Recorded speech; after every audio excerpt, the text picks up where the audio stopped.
Miqtë mi, mirëdita dhe mirë se erdhët në transmetimin ton të drejt për drejt, edhe këtë të premte. Do të mbyllim transmetimin e kësaj jave me ngjarjen e rëndë që ka ndodhur në Itali, në zonën e Toskanës. Shuhet familja prej 4 antarësh. Historia e familjes Kola është diskutuar së fundmi këto 48 orë, data 4 shkurt të rrethorëve të vona të natës, e gjithë familja ka kërkuar ndihmë pasi ishin helmuar me monoksidin e karbonit nga një boljer të cilin e kishin vendosur brenda ambienteve të banesës. I japim ngushëllimet e drejt për drejt familjes Kola, vetëm për pak minuta përpara se të hyja në transmetim të drejt për drejt, kam pasur një telefonat me djalin e Xhaxhait të kryefamiljarit të Artit, i cili u shua në moshën 48 vjeçare së bashku me gruan e tij Jonidën 43 vjeç, me djalin Ajdarin 22 vjeç dhe me vajzën Jessica vetëm 15 vjeç. Zotëria ka bërë një thirrje për gjithë shqiptarët kudo që ndodhen, trupat e pajetë të 4 antarëve të kësaj familje do të mbërrinë në fshatin e tyre të lindjes në Grykësh të Peqinit dhe ai kërkon një ndihmë nga gjithë shqiptarët që po na ndjekin drejt për së drejti, ndoshta do të kenë mundësi të lidhen me familjen Kola në Itali, nëna e kësaj familje, gjyshja e 2 të rinjve, por nëna e Artit dhe vjera e Jonidës, mbrëmjen e djeshme ka mësuar edhe të vërtetën që ka humbur 4 antarët përveç djalit edhe nusën, edhe nipin, edhe mbesën. Ne do ta dëgjojmë sapo të bëhet gati në dhomat tona të montazhit kjo intervistë drejt për drejt dhe ekskluzive, por për më shumë ndiqni materialin e përgatitur nga redaksia jone e informacionit se çfarë ka ndodhur pikërisht me këtë tragjedi dhe do rikthehemi për ta komentuar me të ftuarat e ditës, me avokaten edhe me psikologen.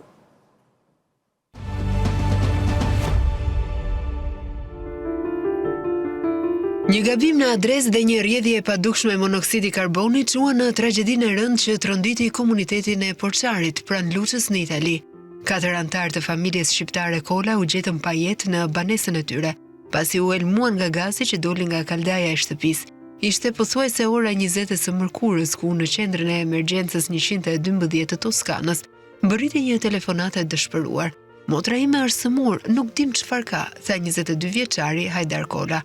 Raportojnë mediat italiane. Gjatë telefonatës situata u përkeqësua në mënyrë dramatike. Operatorja e emergjencës dëgjoi fillimisht prindërit që humbën ndjenjat dhe më pas edhe vet Hajdari u rrëzua në tokë. Para se të fikej telefoni, ai arriti të jepte adresën rruga Galgani numër 168, por ishte një numër i gabuar. Sipas hetimeve, njeriu nën efektet e monoksidit të karbonit kishte ngatruar 2 shifrat e fundit. Numri i saktë ishte 186. Ambulanca mbërriti shumë shpejt, por për një kohë të gjatë nuk arriti të gjente banesën. Ekipi kontrolloi shtëpitë përreth, kërkoi sqarime të tjera nga qendra e emergjencës dhe tentoi të lokalizonte edhe telefonatën, por pa rezultat. U përfshin edhe karabinierët, të cilët përmes numrit të celularit arritën të identifikojnë familjen. Vetëm rreth orës 21:45, gati 2 orë pas telefonatës së parë, forcat e policisë hynë në apartament së bashku me vllain e kryefamiljarit dhe 2 fëmijë. Pamja ishte dramatike. Në katin e parë tavolina ishte shtruar për darkë.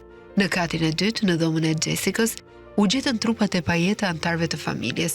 Menjëherë pas zbulimit, personat që hynë në banesë filluan të ndihen keq, me marramendje dhe vështirësi në frymëmarrje, duke u dërguar në spital. Më rënd u paraqit vëllai i Artit Kolës, Durim Kola, i cili e kaloi natën në spital.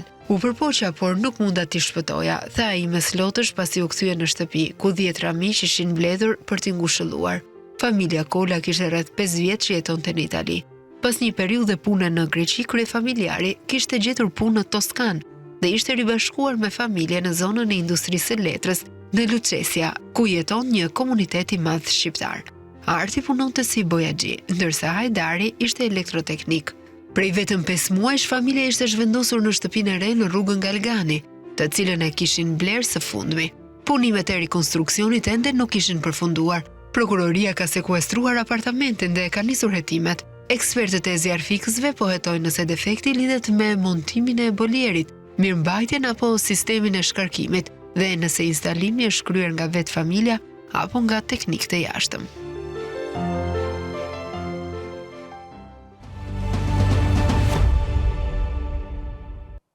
Rikthehemi në transmetim të drejt për drejt, duke falenderuar edhe kolegët e mi të Newsroomit, të cilët kam përgatitur me detaje këtë kronik që na njeh jo vetëm me ngjarjen, por edhe me pasojat e rënda të kësaj ngjarje dhe çfarë ka ndodhur pikërisht me ndihmën e shpejtë që ka vajtur me vonesë në familjen Kola. Me mua në studio Gjeni Londo, avokate. Përshëndetje Gjeni, mirë se erdhe. Në krahun tënd Irina Shanaj, psikologja jon. Përshëndetje Irene, mirë se erdhe. Histori ku nuk mund të flasim dot, të bëjmë analizat e duhura, megjithatë edhe publiku kërkon mendimin sa më profesional, pavarësisht se e kemi shumë të vështirë për të folur. Vetëm për pak minuta përpara se tyja në transmetim të drejt për drejt, pata mundësi të lidhe me djalin e Xhaxhait të Sëndierit Arti, i cili ka dhënë një prenoncim shumë të shkurtër, e kishte pamundur të hynte në transmetim të drejt për drejt, pasi ai është në një moshë relativisht ku është më i madhi i fisit Kola. Menjëherë ai ka lënë zonën e Grykshit të Peqinit dhe ka shkuar në Itali, dhe ndërkohë po pres shumë të afërm dhe ka dhënë detaje edhe me lidhjen e nënës së Artit, e cila vetëm natën e kaluar, mbrëmjen e kaluar, ka mësuar që ka humbur 4 antar. Fillimisht, sipas djalit të Xhaxhait të Sëndierit Arti, ai deklaron që nëna e ka ditur që ka humbur vetëm një pjesëtar të familjes, ndërkohë që mbrëmjen e kaluar i është thënë që ka humbur jetën e gjithë familja. E vështirë për një grua që vetëm përpara pak kohësh ka humbur bashkëshortin, por në gjendje të stabilizuar tashmë, sipas djalit të Xhaxhait, do kemi mundësi ta ndjekim, është edhe djali tjetër, vllai i Artit, i cili ka kërkuar ndihmë, por edhe ai ka humbur ndjenjat për shkak të këtij helmimi me të cilin do ta diskutojmë së bashku me ju të dyja. Gjeni, përpara se dëgjojmë edhe versionin e familjarëve të afërmve, të banorëve të fshatit të Grykësh, sepse Arti kishte qenë vetëm përpara një muaji gjysmë, përpara një muaji në këtë fshat, kishte mbledhur ullind, siç thonë ata, kishte qenë për të kaluar festat e fundvitit së bashku me bashorten edhe me vajzën, vetëm djali i cili punonte në Itali nuk kishte pasur mundësi, dhe ndërkohë ata japin dhe versionin e tyre, pasi gjithë fshati pothuajse janë një familje, një gjak, pavarësisht se mund të përdorin mbiemra të ndryshëm. Gjeni, ti vetë si e dëgjove lajmin, si e përjetove këtë lajm, përtej edhe veshjes tënde profesioniste si avokate? Dua mendimin tënd personal. Patjetër, kjo është një tragjedi në fakt e cila ka një impakt shumë të madh në gjithë opinionin publik. Jehon ka bërë dhe në median italiane, në bazë të raportimeve të bëra në Itali, është dhënë një fenomeni e cila rrjedh për shkak të një helmimi me monoksid. Në fakt në Itali nuk janë raste të ralla, ka ndodhur dhe më përpara, të helmimit të personave të ndryshëm me monoksid karboni.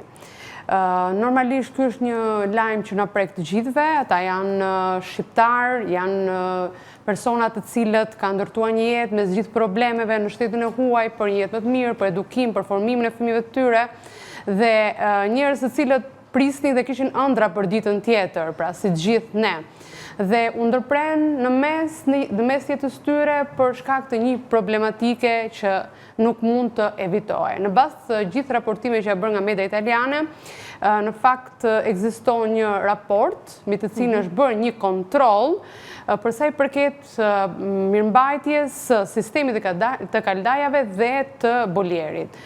Në bazë të këtij raporti është bërë mirëmbajtja, është lëshuar dhe një certifikat përkatëse, e cila ka kualifikuar pa problematika. Dhe normalisht nuk dihet se si ka ndodhur e gjithë ngjarja. Megjithatë, në bazë informacionit që unë kam, monoksidi i karbonit është goxha i rrezikshëm, është një gaz i cili çlirohet në momentin që nuk bëhet djegja e plot e materialeve, siç mund të jetë druri, gazi, dhe lëshohet ky lloj materiali që thithet dhe nuk ndihet. Pra, dhe normalisht, duke qenë se ai është goxha më i fortë se oksigjeni, që shkon deri në 200-250 dhe ka një lidhje direkte me hemoglobinën, shkakton atë që paralizohet zemra dhe truri, sepse sjell mungesën e oksigjenit.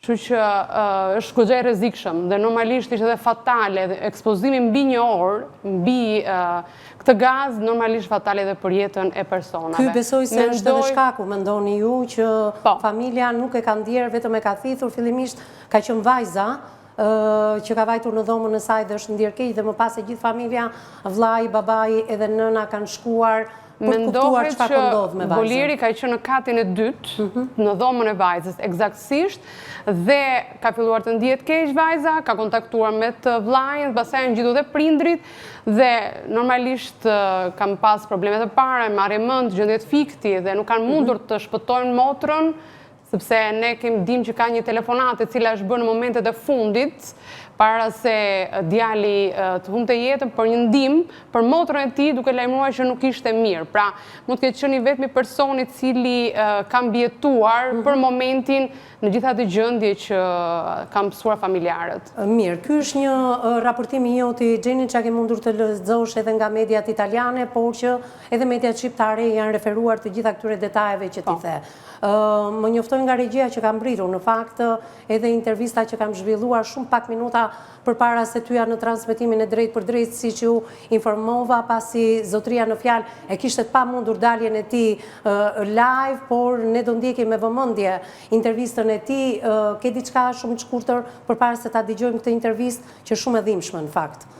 Është një tragjedi e kobshme nëpër masa të një kobi. Është shuar një familje me 4 antar dhe realisht është rasti familjes Kola është nga ato ngjarjet të rrënqetëse që vinë papritur, pa menduar, që 4 jetë shuhen brenda pak minutash dhe largohen për gjithmonë. Është një humbje të jetës kajshme. Mirë. Dhe realisht ju dëshiroj familjarëve një rikuperim sa më të shpejt, sepse është një traumë shumë fisht, është një traumë që në përmasa ekstreme, është tejet e rëndë për të përpunuar. Mirë, sidomos edhe për zonjën 75 vjeçare, për gjyshen e 2 fëmijëve, por edhe për nënën e Artit apo për vjerën e Jonidës. Në fakt, ne duhet t'i japim ngushëllime dhe familjes së Jonidës, prindërve të saj, motrave, vëllezërve, gjithë të afërmve të familjes Kola, por edhe të familjes së Jonidës, sepse dhe ato kanë humbur familjaren e tyre, kanë humbur edhe dhëndrin, kanë humbur edhe niprit, prandaj është shumë e vështirë ditën e sotme të flasim për këtë tragjedi, ndërkohë që familja Kola nga Italia kërkon ndihmë për sjelljen e trupave të 4 antarëve të pajetë për të prerë në paqe në fshatin Grykësh të Peqinit. E ndjekim intervistën e shkurtër me djalin e Xhaxhait dhe rikthehemi më njëherë në studio.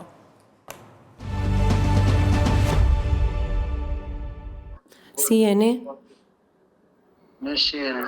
Ju jap ngushëllimet për vdekjen e familjarëve tuaj, është një tragjedi e madhe.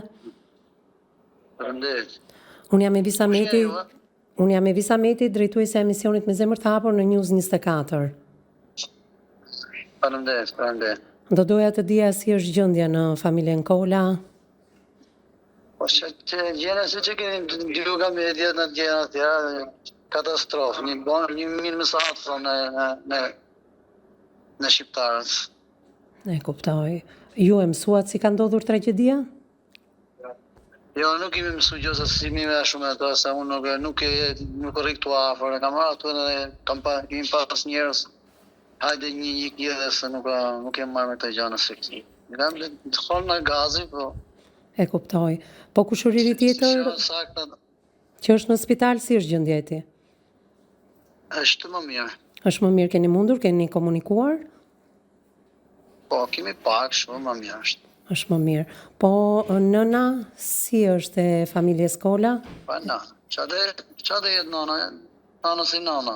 Ja kemi treguar çfarë ka ndodhur? Po, ja kemi treguar. Ja kemi treguar më randaj.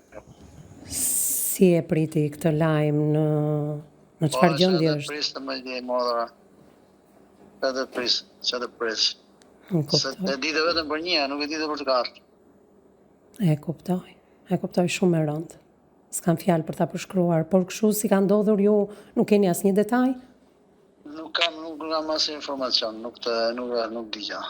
Po ju vetë si e morët vesh lajmin? Po e morën vesh nga të tjerat. E kuptoj. Ndërkohë çfarë flitet për sjelljen e trupave në Shqipëri? Nuk e di në qoftë të ju në ndihmoni këtu me këtë rast, në ndihmoni që të sillen më parë mirë është. Pikërisht se edhe janë 4 trupa. Po. Pikërisht.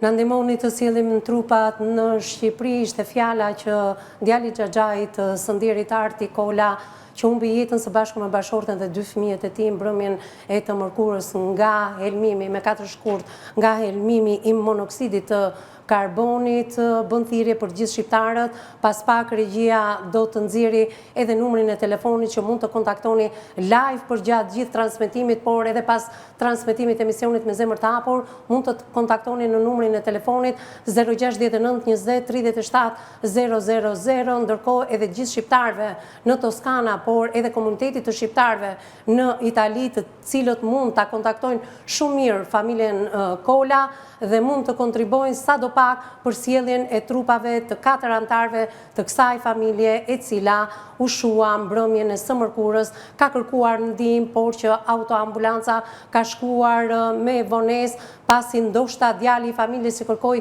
fillimisht ndihmë për motrën e tij mund të ketë dhënë gabim numrat dhe 2 shifrat e fundit të banesës. Një banesë që me sa duket familja Kola kishte investuar për gjatë gjithë viteve, e kishte blerë së fundmi, kishte bërë riparimet e asaj banese, ndërkohë ishin certifikuar gjithçka që ishin montuar dhe riparuar në këtë banesë, të gjitha informacione që vinë nga mediat italiane, por njëkohësisht edhe raportimin e medjave në Shqipëri, por kryesisht media në Shqipëri i është referuar kolegëve tanë në Itali. Dua të ndaloj pak tek Irena. E pash Iren që është shumë e vështirë për ta komentuar të gjithë të tragjedi, Min Mesahat, thotë zotria, i cili është në rolin e kryefamiljarit, më i madhi në moshë, ka filluar ai të presë ngushëllimet, shtëpia është plot, nuk mund të flas dot drejt për drejt, por dua ndihmë nga gjithë shqiptarët, thotë, për të sjell edhe trupat e pajet 4 antarëve të familjes Kola. Min Mesahat e quajti ai këtë tragjedi. Kjo është eksakt një tragjedi me një intensitet, me një thellësi të atill dhembjeje, ku fjalët nuk janë mjaftueshëm. Analizat dhe interpretimet tona dhe apeli i gjithë familjarëve të viktimave nuk është mjaftueshëm. Ne le të shpresojmë që autoritetet të përgjigjen sa më parë pozitivisht këtij apeli, sa është me pakta që ne mund bëjmë për atë familje të shuar. Sepse realisht na ka tronditur të gjithë. Na ka tronditur, jam e bindur që ka aktivizuar një ndjenjë ekstreme pas sigurie të jetës dhe gjithkush që e ka dëgjuar qoftë edhe në mënyrë pasive. Është rënqetur. Domethënë ne që jemi tani në studio, më beson nuk e kemi të lehtë të jemi në këtë pozitë. Të përballesh me frikën më ekstreme njerëzore që jeta jote mund të ndryshojë përgjithmonë brenda pak minutash, është shumë e rëndë. Është shumë e rëndë dhe psikika jonë është e përgatitur për ta larguar, për t'ia mbathur kësaj frike. Në momentin që ne vihemi përpara këtij realiteti, përpara këtij fakti, është një shkundje nga themelet. Kjo është frika më ekstreme. Ne i shmangemi, ne përpiqemi t'ia ratisemi kësaj frike, sepse është përtej asaj që psikika jonë është e përgatitur. Truri ynë është i përgatitur për të realizuar mbijetesën, për të përballur me kërkesat e jetës.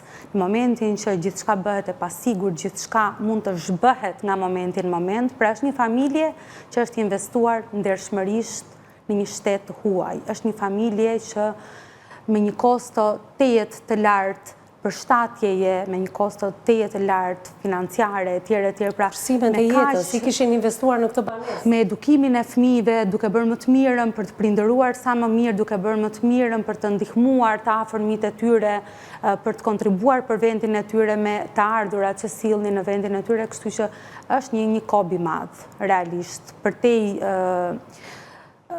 superlativës, por është një gjë shumë e ndjerë, është vërtet një kob i madh. Mirë, në këto momente unë dua të kaloj në hapësirën e parë publicitare, do rikthehemi në pjesën e dytë dhe të tretë, jo vetëm për ta rindjekur edhe një herë intervistën e djalit të Xhaxhait, por edhe kolegu im Fatmir Popja ditën e djeshme ka shkuar në fshatin Grykës të Peqinit dhe aty ka marrë intervista të shumë të banorëve, të cilët më pas do t'i ndjekim në zhvillimet dhe në minutat e tjera të këtij emisioni. Ndjekim publicitetin e parë dhe rikthehemi në studio.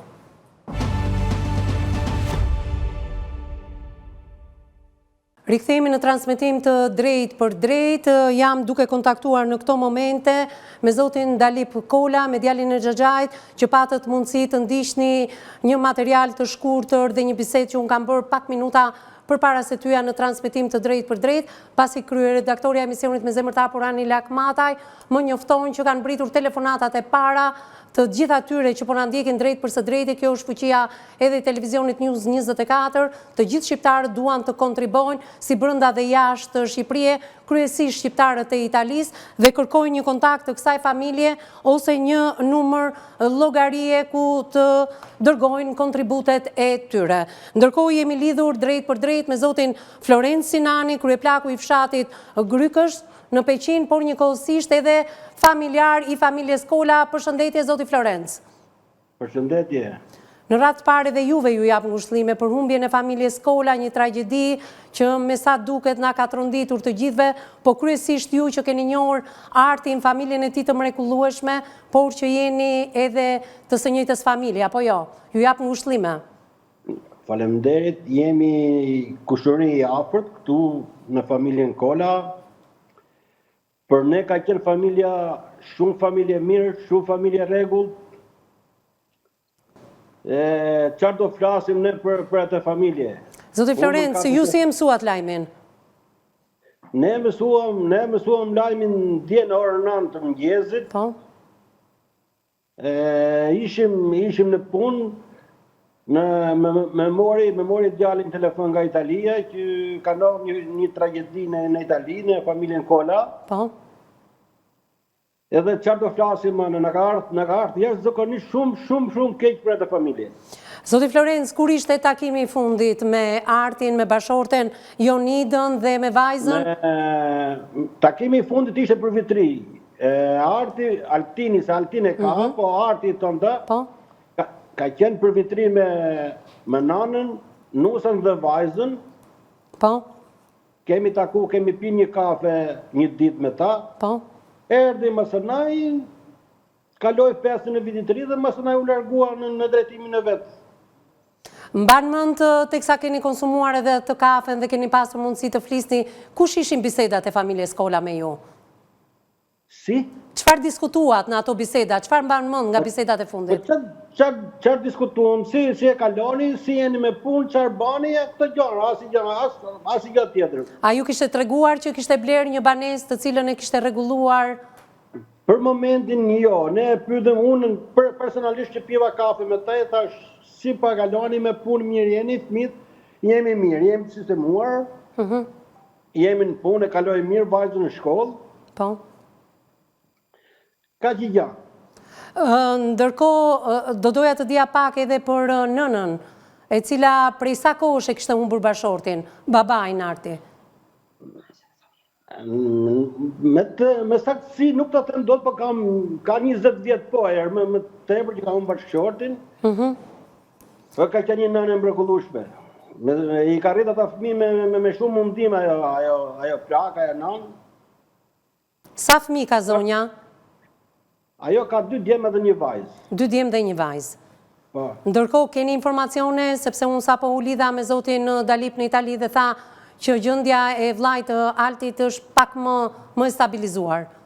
Tani mëra darkët kemi fol në orën 11, kemi fol me familjarët anen nga Italia që kemi marrë rrobë tonë në telefon, edhe na ka thonë që është më mirë, se dje kemi pas, e kemi marrë vesh që ka qenë shumë keq, edhe vëllai. Fillimisht Arti ka qenë emigrant në Greqi dhe më pas? Në Greqi ka qenë gati për 25 vitesh. Po, dhe sa vite kishte që kishte shkuar në Itali? Po 4 vite ka që ka marrë familjen, 3-4, nuk kemi të sigurt, për 4 vite që ka marrë familjen, ju janë bashkuar bashkë. Nana ka 2 vite që kanë marrë edhe nanën. E qartë. Nuk e di, të paktën ajo që fola me zotin Dalip ishte që t'i bënim thirrje të gjithë shqiptarëve të kontribonin dhe të sillnin të 4 trupat që do prehen Patjetër, sa më shpejt tjetë sjellja e trupat më mirë është. Mirë, ka një procedurë edhe në Itali sepse do t'i nështrohen egzaminimeve fillimisht dhe më pas kur ta japit arsyeshme prokuroria për të nisur trupat sa më parë. Shqiptarët janë në Itali të paktën bashkëtarët pa kontribojnë që gjithë që t'i sjellin trupat sa më parë. E kuptoj. Ndërkohë që dyert e mortit në fshat janë hapur, më thatë, mbrëmjen e kaluar, apo jo? Tani për momentin këtu nuk ka njerëz, vetëm ka ardhur motra mram nga Greqia.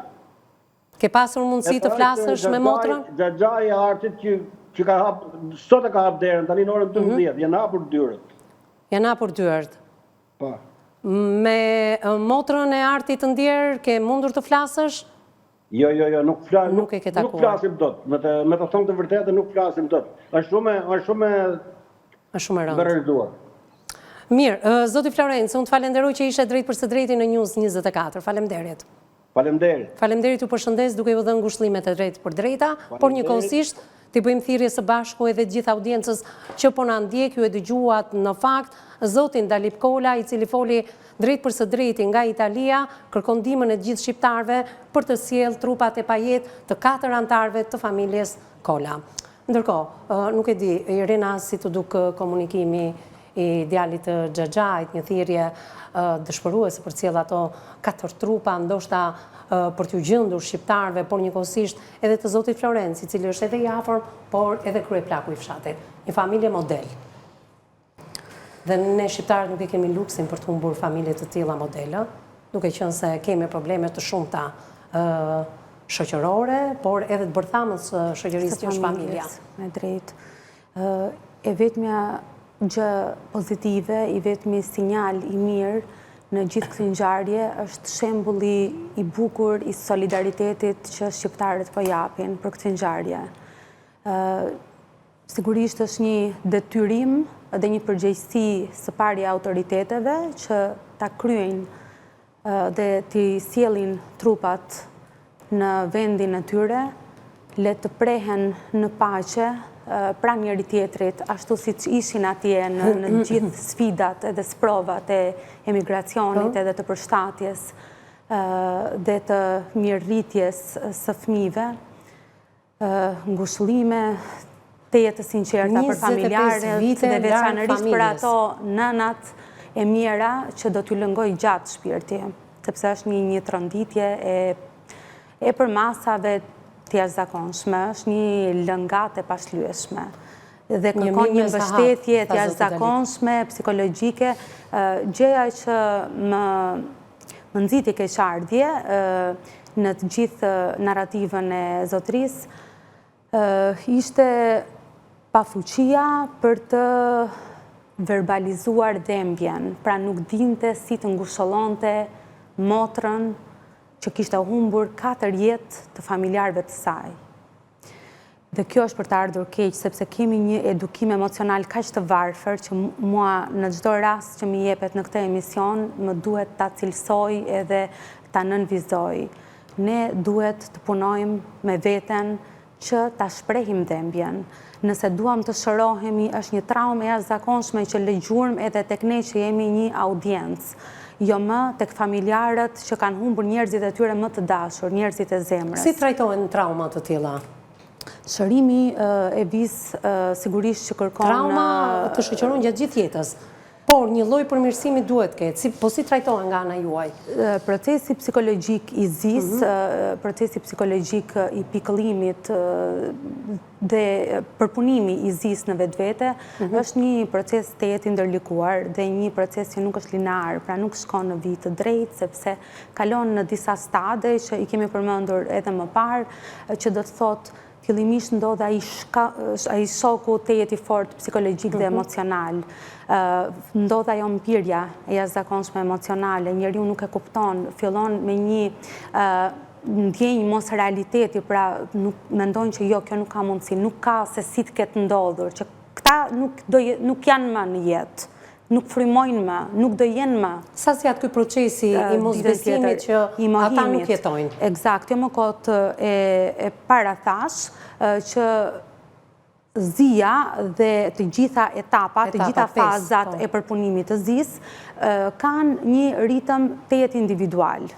Kështu që varet nga njeriu në njeriu. Faza parë është mohimi. Sa zgjat kjo? Eksakt, pra nuk ka një afat kohor, ne duhet të respektojmë ritmin natyral të përpunimit të zis në të gjitha fazat e saj, sepse është një ritëm të jetë individual. Po, pra nisej gjitha me një mohim, ti ndjesh thjesht i shokuar dhe i mpirë, ose mund të ketë një shpërthim të fort ekstrem dëmtjeje, por që vjen në një fazë më të dytë. Pastaj vjen ai zemrimi i madh, vjen ndjenja e fajit, pra ne pam që vllai i të ndjerit akuzon veten, ka një ndjenjë vetakuze, ndonë se është përpjekur që ta sjellë këtë familje pranë vetes, të fuqizoj ekonomikisht të vllain, të fuqizoj edukimin e nipit edhe të mbesës, t'u jap një perspektivë një jetë më të mirë. Edhe ndihmën që ka shkuar për t'i dhënë ato momente. Patjetër, ka rrezikuar jetën e tij në ato momente, është hedhur në vetflijim, vetëm e vetëm të japë. Edhe dy punonjës të ndihmës së shpejtë, dy shtetas italian janë ndjer keq, edhe ata ndodhen në spital, por në një gjendje më të stabilizuar. Në psikologji njihet faji i mbijetuarit, pra kjo dukuri, dhe kërkon goxha kohë. Kërkon goxha kohë dhe kërkon goxha përpunim. Më pas kalojmë tek një trishtim i thellë dhe pikëllim. Aty e kuptojmë që kjo nuk zhbehet më, pra ka ndodhur dhe ti vetëm duhet të jetosh, të bashkëjetosh, të mësosh që ti sërish do duhet të çohesh në këmbë, ti sërish do duhet të bësh detyrat e tua, do duhet të shkosh deri në fund përgjegjësive të ditës, që shoqërohet tipikisht me një ankth kronik, me një ndjenjë të fortë pa fuqie dhe pa sigurie, një depresion të thellë, një izolim të fortë social, njeriu tërhiqet në vetvete, mbyllet, nuk dëshiron të flasë, nuk dëshiron të vijoj funksionimin e tij normal, nuk i rikthehet dot më normalitetit të dikurshëm, ka vështirësi. Dhe tipikisht shoqërohet gjithashtu edhe me atë që njihet si rregullimi i stresit post-traum. Kur fillon dhe kupton njeriu dhe e pranon realitetin? Kjo është faza e fundit? Kjo është faza e fundit. Që do duhet një kohë shumë e gjatë?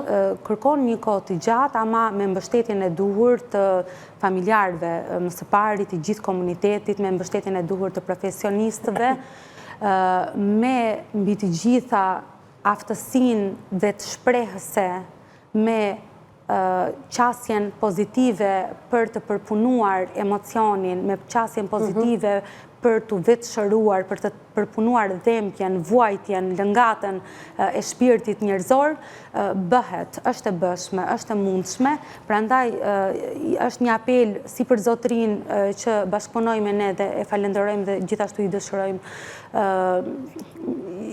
ngushëllime dhe kurajo në përballimin e dhembjes. Do doja që të inkurajohen, të nxitin njëri tjetrin që le të lëshojnë lot, le të qajnë, le ta flasin me zë dhembjen e tyre. Nuk mjafton vetëm mpirja dhe shtypja e emocionit teje të fort nuk e ndihmon shërimin, e lë të ngecur në vend. Pra mjafton një episod tjetër që ky emocion kaq i fort, kaq ekstrem të aktivizohet të dalë në pak. Kështu që le të ndihmojmë këtë gjyshen e mirë dhe gjyshen tjetër dhe gjithë familjarët e tjerë le të ndihmojmë që të flasin, të japin zë dhembjes së tyre, le ta qajnë, le ta bërtasin dhembjen e tyre sepse do të lehtësohen dhe do të shtensionohen. Mirë, të falenderoj Iren përpara se të kaloj edhe tek Gjeni, do më lejosh të ndjekim edhe intervistat e marra nga kolegu im Fatmir Popja ditën e djeshme në fshatin Grykësh të Peqinit dhe rikthehemi për ta diskutuar në këtë studio.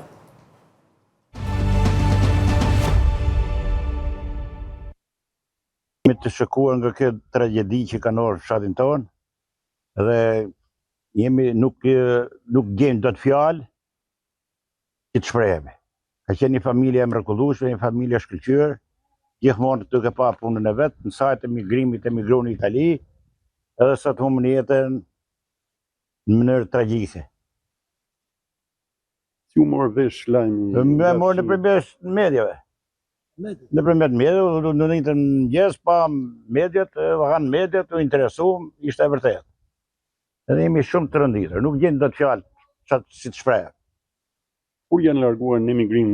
Kanë vite, fillimisht kanë emigru në Greqi, bashkëshorti, pastaj emigru në Itali, kanë 3-4 vite që ne atje në emigru në Itali, ndërtu një jetën atje me familje, ishin të përpitëri, taku, bisedu, ikën e sot presim. Një nga njerëzit më të afërm të familjes Kola, e cila u shua tragjikisht. Aja ka qenë familje ma që edhe në Itali, që edhe në edhe që nuk ky zot u preshin paqe edhe që t'i havën ma dhe kur u si drejt do të ma. Kur e kam qëtete, e kam shpirë dhe shumë, vojta kama kyqit, edhe hava ka që o zotë i mahës, që nuk kemi që t'i bëjmë. Këto janë plagët e emigrimit, si që pat vetë dërë të mëllëra të kyqëra. I nisëm fëmijët me dur tona, e sot në kthejnë Markivall. Kjo ka qenë familja më e rregull, familja më e mirë e fshatit. Për këtë tragedi që na ka rënë, jo vetëm fshati, por gjithë zana, gjithë Shqipëria është zi për këtë pjesë. Jemi shumë të rënditur nga ngjarja që ka ndodhur. Kemi ropin tonë, u bë fjalë që na vjen keq, edhe vetë jemi të habitur, ndodhi kaq e papritëm kaq shpejt. Na mirë të mene që dohte kjo lloj gjëje. Na mirë të mene mbot. Jo vetëm kushëri, por edhe fqinj dhe për herë të fundit pas kanë qenë kemi tonë, kam kushërit parë, edhe janë tonë.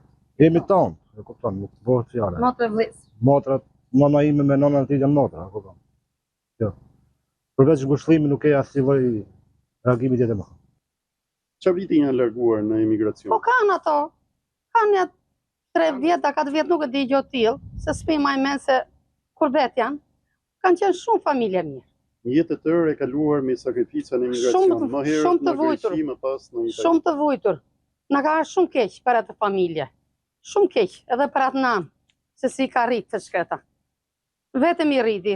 I shoqja ka lanë shumë shpejt, ka ikur. Shumë keq. Shumë keq na ka ardhur. Nuk kemi... Si morët vesh lajmin e kopshëm? Ja, mas njerëzve, na mori një nipi imani në Italia, kështu i teze, tha. U tronditëm shumë keq, shumë. Kur kanë qenë për herë të fundit me lagjet? Këtu kanë qenë për vitri, i taku. Edhe si ku thaj refugjatët, i dham dorën, i takumi, i respektum njëri tjetrin, mirë, netën ai muj këtu si për festat edhe ikën.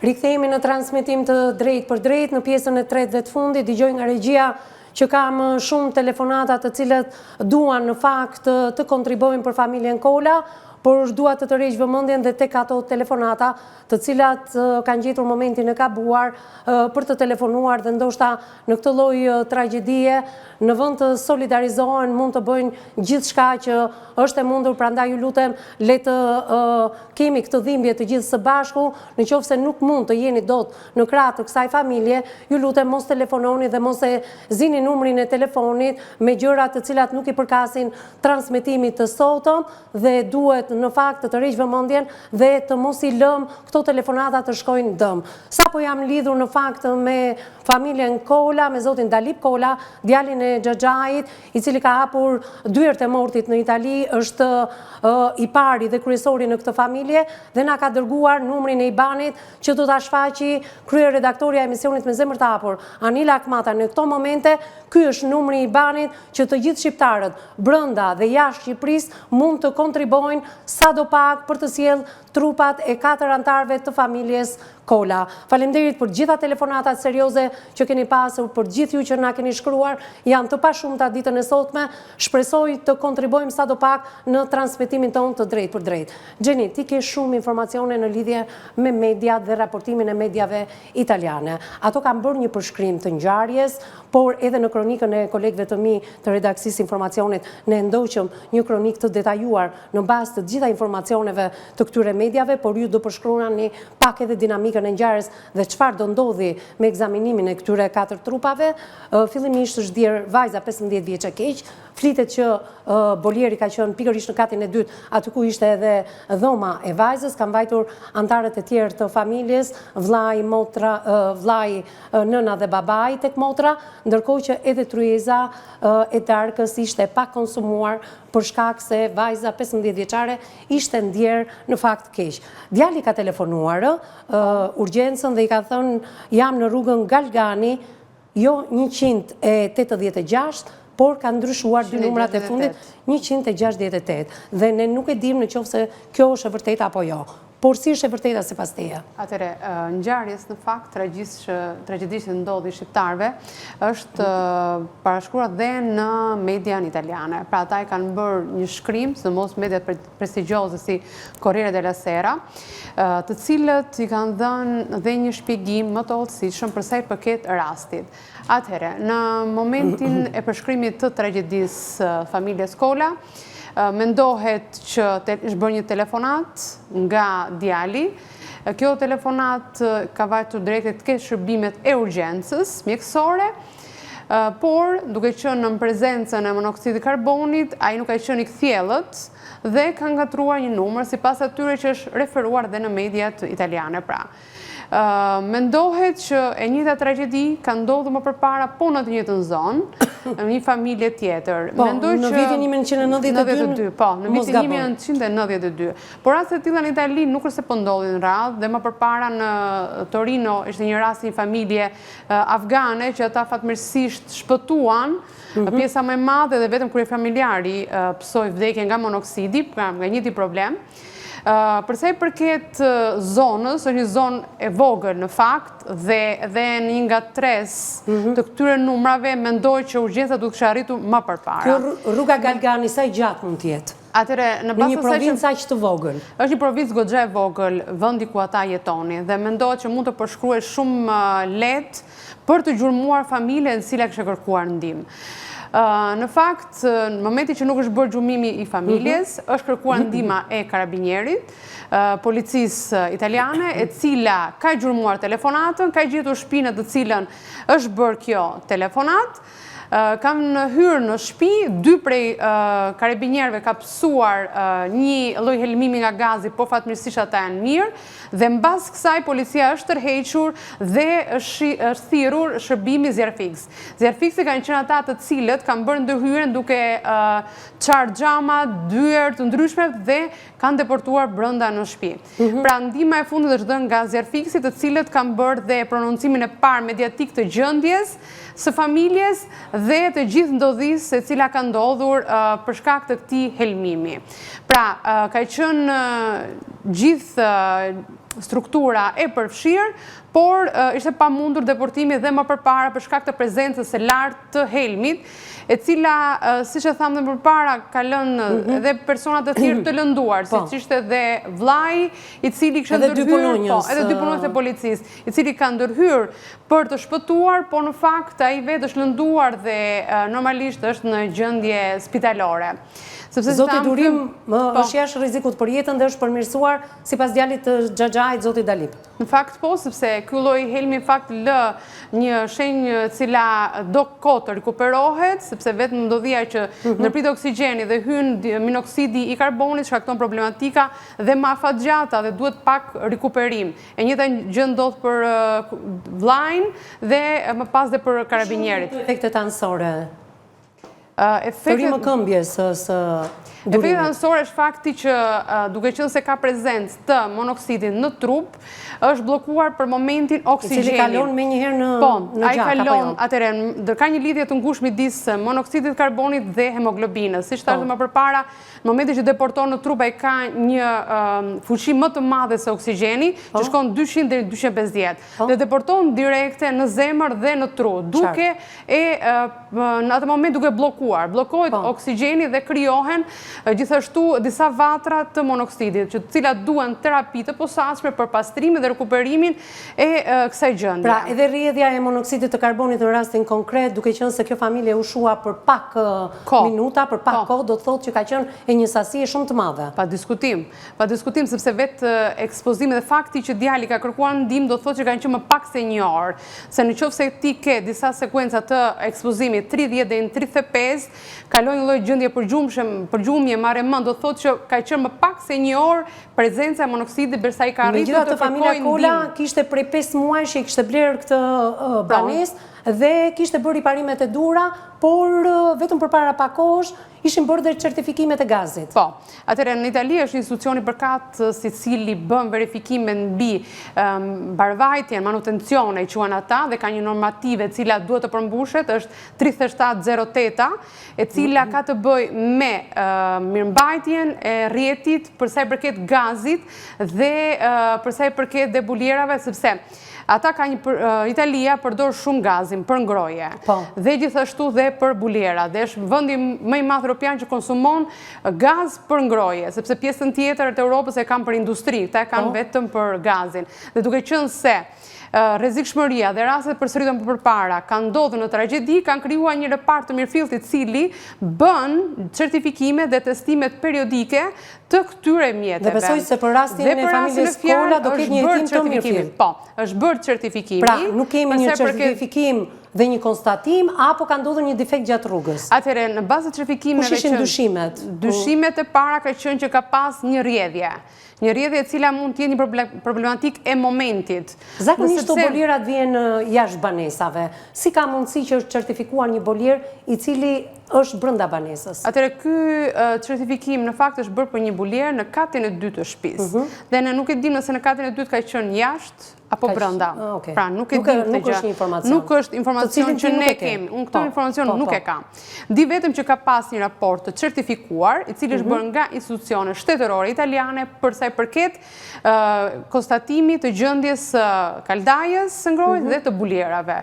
Pasaj nëse këto ka ndodhur aksidentet, normalisht nuk janë parashikuara. Do më thënë nuk i dihet asnjëherë se si funksionon një pajisje caktuar. Pavarësisht se mund të jetë bërë certifikimi, mund të ketë një gjë, një problematik të momentit, e cila rezultoi fatale në rastin e familjes. Dim që është sekuestruar gjithë baza materiale, pra bolieri është vendosur dhe është tërhequr nga shtëpia dhe është vendosur në një institucion përkatës i cili do ta verifikojë nëse vërtet ka pas rrjedhje apo jo, dhe nëse është në përputhje me certifikimet e ndryshme. Gjithashtu, prokuroria italiane ka bërë dhe izolimin e zonës për të gjetur nëse mund të ketë gjurmë, apo një lloj gjaku, apo diçka e cila shkon përtej një vrasje nga monoksidi i karbonit. Pra, normalisht janë shumë hipoteza të cilat mund të kenë ndodhur. Nëse kjo ka qenë e qëllimshme, prokuroria italiane e ka shtrirë për sa i përket. Dhe më gjerë, nuk e ka kualifikuar. Po, nuk është kualifikuar monoksidit. Atëherë, nuk është kualifikuar akoma sepse ka ndodhur vdekja. Apo dikush mund ta ketë bërë enkas. Dyshimet janë për një rrjedhje aksidentale, por nuk përjashtohet në asnjë moment që mund të ketë qenë dhe e qëllimshme. Prandaj është bërë dhe është vendosur sekuestër gjithë shtëpisë për të parë, për të bërë monitorimin e zonës nëse ka pas apo jo prezencë të personave më përpara. Prokuroria ka shtrirë hetimin vetëm tek monoksidi i gazit, apo jemi pikërisht edhe tek vonesa e ndërhyrjes dhe ndihmës së shpejtë? Atëherë, sipas raportimit italiane, mendohet që thjesht shërbimet mjekësore kam pasi nga tres, por që jo që të ketë qenë shkak për ngjarjen. Pra, sipas tyre, të gjithë organizmat... Jo, flasim për vonesën, po, pra, e vonesën ndihmës. Po, vonesa mendohet që në atë distancë aq të vogël nuk ka qenë aq e madhe që ata të jenë prezent. Pra, e përjashtojnë këtë gjë. E përjashtojnë që të jetë vonuar dhe mund të jetë ky një shkak. Dhe fakti që janë thirrur dhe shërbimet të tjera të policisë dhe zjarrfisë në kohë reale, pra këtë shkak e kanë përjashtuar. Dhe mbetet vetëm prezenca e madhe e monoksidit e cila mund të ketë qenë fatale. Përsa e përket pjesës... Jo, dua të ndaloj së edhe reputacionin që familja Kola kishte në Itali, sepse ne pam intervistat, po e Grykshit të Peqinit, dhe ata jo vetëm që binin me njëri tjetrin, ishin banor dhe i kishin takuar për herë të fundit familjen Kola, gjyshja, nëna e Artit, Indirja Arti, bashortja dhe vajza, pas kanë qenë vetëm përpara një muaj dhe kanë diskutuar të gjithë së bashku dhe ata po gëzonin integrimin e tyre në shtetin italian, vlerja e kësaj banese që më sa duket i solli edhe këtë tragjedi familjes Kola që nuk arritën ta gëzonin ashtu siç duhet. Do doja të ndaloja pak edhe te komuniteti i zonës, ti ke një informacion shumë të rëndësishëm. Çfarë ndodh me këtë familje? Siç ishim pyetur familjen në Pjeqin mbi mendimin e zotit Kola dhe familjes së tij, njëjta gjë është bërë dhe në Itali nga faqe të ndryshme dhe nga televizionet të ndryshme, të cilët kanë dashur të dinë më shumë për këtë tragjedi, për këtë familje. Atëre, në vendin në të cilën ka ndodhur tragjedia ka shqiptar, po ka dhe një komunitet shumë të madh që ata janë integruar që është italian. Dhe në të gjithë personat të cilët janë pyetur gëzonin një respekt të veçantë, sidomos kur familjari i cili përveç punëve që bënte, thoshte në shtëpinë e tij, ai ndihmonte dhe persona të tjerë të cilët kishin problematika, ndoshta edhe për shkak të profesionit, dhe gjithashtu në shërbimet komunitare, në pastrim apo çdo gjë që bëhej në atë zonë, familja shqiptare ishin ndër të parët të cilët kontribuonin. Pra ishte familje model, e cila ishte integruar kaq mirë dhe në sistemin italian, nuk ishin prej diskriminimit apo ndonjë gjë tjetër. Dhe përsa i përket fëmijëve dhe përsa i përket djalit i cili kishte një profesion që ishte integruar goxha mirë, është një familje e cila për fatin e keq ka qenë shumë e respektuar në komunitet dhe i ndodhi kjo tragjedi. Pra për familje të tilla të vjen shumë keq normalisht, sepse një familje model e rritur në Shqipëri me shumë vështirësi, me një baba i cili kishte vdekur shumë kohë përpara, një nënë e cila ka arritur të nxjerrë ta djem, të edukojë, të rrisi dhe të krijon familjet e tyre dhe më vjen momenti që ti ke një lloj stabiliteti ekonomik dhe mund të gëzosh më në fund diçka që ti ke arritur, ndodh kjo tragjedi e cila fatkeqësisht nuk ka qenë por to njeriu tek e fundit në jetë 25 vite i ndjeri jetës pronën kemi gjë më të rëndësishme. Kishte emigruar në Greqi, së fundmi ishte bashkuar vllajt të tij në Itali dhe prej 4-5 vitesh ai më në fund i bëri bashk grua dhe fëmijë dhe po shijonin frutet e një pune nga emigracioni. Po, një pune cila që ne dim shumë mirë se sa e vështirë është emigracioni dhe sa e vështirë është ti të integrohesh, të krijosh vendet në tënd dhe të lësh edhe emrin e mirë. Pa diskutim. Në të dyja komunitetet, si në Shqipëri, por edhe në Itali, fjalë nga më të mirat, siç thatë edhe ju. Gjeni, sa do presi familja Kola për t'i pasur të 4 trupat në Peqin, të pre në paqe në vendin e tyre?